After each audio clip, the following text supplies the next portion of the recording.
is Amy Brown with the WERU News Report. 37-year-old Graham Lacher has been missing since June 6th when he left the Dorothea Dix Psychiatric Center in Bangor on foot. He's 5'11", weighs about 200 pounds, and has long dark hair and a beard and mustache. He was wearing glasses, dark clothing, boots, and an orange stocking cap when he went missing. Volunteers are viewing hours of surveillance camera footage from businesses in the area of Bangor where he disappeared. Graham also has ties to Waldo County. He has been diagnosed with schizophrenia and is on the autism spectrum, and this makes him afraid of people. We spoke with his mother, Tammy Scully, on Wednesday. It's possible that Graham has changed what he's wearing or lost some of the things that he had when he started out. But it is common with people on the autism spectrum to prefer layers. So even in the summer, he's often clothed from head to toe. Okay, and is he likely to still have his glasses on? I would think so. He needs them pretty much all the time? He needs them to see distance. He would probably keep them on unless he lost them, and that's a possibility. They're black-rimmed glasses, prescription glasses. If someone sees someone who matches that description, what their typical reaction might be to do is call out his name, but you're concerned that people might actually frighten him. Exactly. So what should they do if they think that they see someone matching Graham's description, or if they know Graham and they happen to see him? The first thing to do is call local authorities or dial 911. And then if you could take a picture or quick video, that would be really helpful for me to identify him.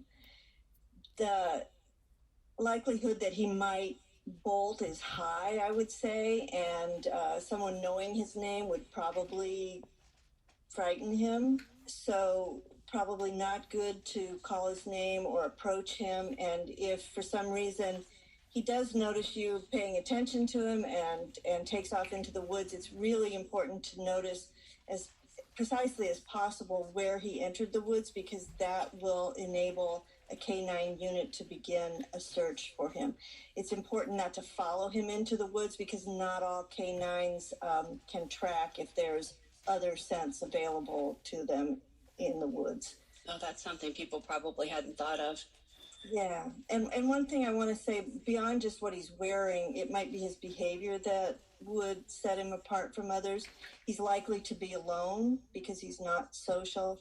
He's likely not to make eye contact. He probably isn't speaking out loud at all, but he may appear to be carrying on a conversation, even though he's alone, through mannerisms or moving his lips.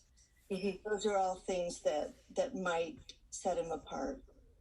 Now, where calling out his name might spook him, and you think about that, some random stranger just pulled up and called out anyone's name, we would be kind of frightened by that, but in his situation it's so much amplified. What if someone just offered him a ride without acknowledging that they had some idea who he was? Do you think he would do that, or would he just say no? It's not likely that he would take a ride. He once walked 17 miles rather than take a ride from someone, so don't think he would be doing that. Hard to say what his mental state is now, but his typical behavior would be to not approach people, to not ask for food or water or money. And he has no money with him, no cell phone, no ID. He literally only has the clothes that he was wearing and his eyeglasses, perhaps. You have people looking at video from businesses in the areas where around the Dorothea Dix Center and other places where he may have been spotted. Do you still need volunteers to help with screening that video? I imagine there's hours and hours of it. We have about 31 people now willing to watch, which is just amazing, overwhelming to me to think that people care that much that they would take their time to do that. What we desperately need is more footage for them to walk. We have an idea of sort of a perimeter that, depending on the direction he went, he would be likely to be seen by surveillance cameras. And we would like to get more businesses within that perimeter to volunteer their footage so that we can watch it. It is still a time commitment to upload or download footage first to a thumb drive or upload it to a Google Drive, but we do have the people to watch. We've been able to dispense with 17 days worth of video in one day, for instance. So I think what we really need is the footage. Where is the best place for people to connect with search efforts and watching video and trying to get video from businesses? Is there one central kind of clearinghouse where people can plug in?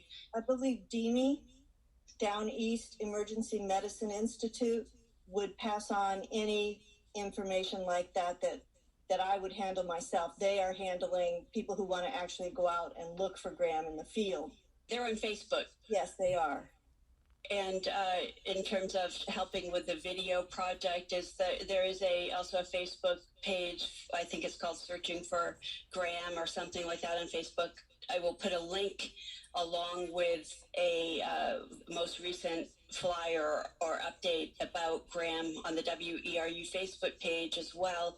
We've posted several things there, so if anyone would like to see photographs, they are there. The Facebook page is called Missing Graham Lacher. And Lacher is Lacher. And if people are familiar with calling the Bangor Police Department, they also could ask for Detective Perry or Detective Valente, and they would pass on information to me.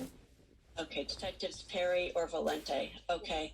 It was related to video watching.